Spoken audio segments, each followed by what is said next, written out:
Well, I think this was us just wandering about Soho when we was getting some really, in the real early days when we were getting just, we needed some pictures just for us really, and we were just wandering around Soho and had a day out, and this is obviously Carnaby Street, walking around, and this is 76, looks like 66 really, the way people are dressed, but and that was one of our first shoots, as it were, really, just wandering around London and Soho getting some pictures. And what would you have been doing the night before? There, I don't know, we're probably just we had a rehearsal room around the corner from Carnaby Street, so we'd have been probably just rehearsing and hanging out. That was our base really in Denmark Street. So how rehearsed were you? How actually good were you? Well, funnily enough, we used to rehearse a lot. People think we didn't, but we was there every night in the early days, yeah, when we were still learning our instruments and stuff like that. We was there rehearsing every night, really, you know, getting into shape and getting the songs into order and stuff like that. Adam was always around the early days of punk. You always knew he was going to get a band together and kind of do all right, really, but kind of no one took him seriously at the time, but he obviously went on to do really well, and I came to see him down at the club here a couple of months ago, and it was the club was great, you know, and the sound system, and really good, you know, a really good place to play. Buzzcocks were a favourite band of mine at the time, one of my favourite punk bands, actually probably my favourite, you know, from Manchester.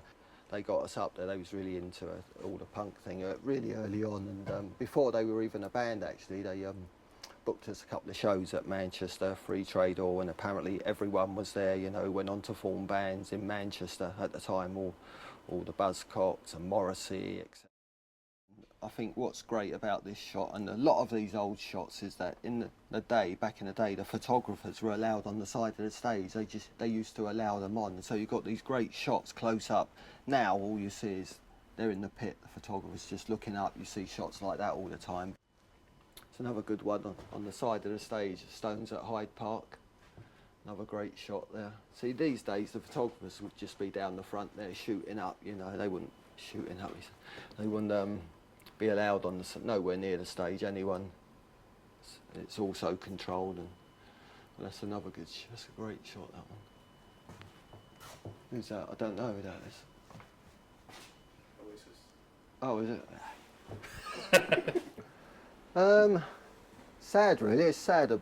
I mean, they're not around. Sid, obviously, you know. I mean, his image was not what he was like at all, really. You know, people get the wrong idea. He was quite a funny, smart guy, you know, but he just succumbed to the influences of rock and roll, you know, and couldn't handle it really, and just went over the edge. So, yeah, it'd be always think of be interesting to see what he'd be like if he was around at the moment, you know. But he was always living out on the edge, and he was never going to make it, really, you know.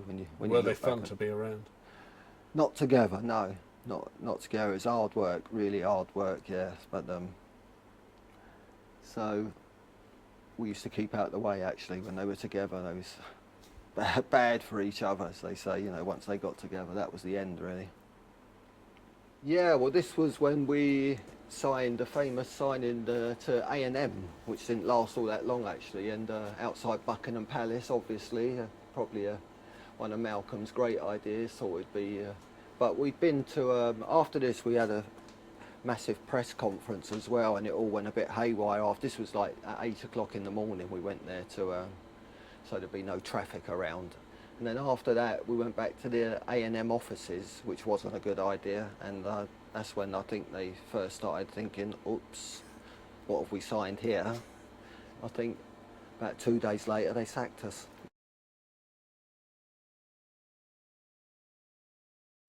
If ever we get the Pistols back together, we'll do a little show down here, maybe. Smash it up? Yeah, smash it up a bit, wreck it, you know, rough it up a bit. It's a bit posh, you know.